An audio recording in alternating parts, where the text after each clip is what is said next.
আসসালামু আলাইকুম। কেমন আছেন সবাই? আজ আমি মুরগির মাংস রান্না করব।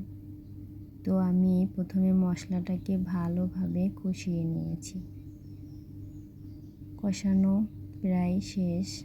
এখন আমি এর ভিতরে মাংসটা দিয়ে দেব। তো মাংস দিয়ে নাড়াচাড়া দিয়ে তারপরে ঢেকে দিলাম। তো এইভাবে মাংস ভালোভাবে কষিয়ে নিলে এমনিতেই মজা হয়। তো বন্ধুরা, মাটির চুলায় রান্না তো এমনি অনেক মজা।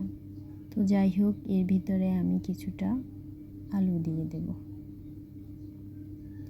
তারপরে ভালোভাবে কষিয়ে এর ভিতরে আমি কিছুটা পানি দিয়ে দেব।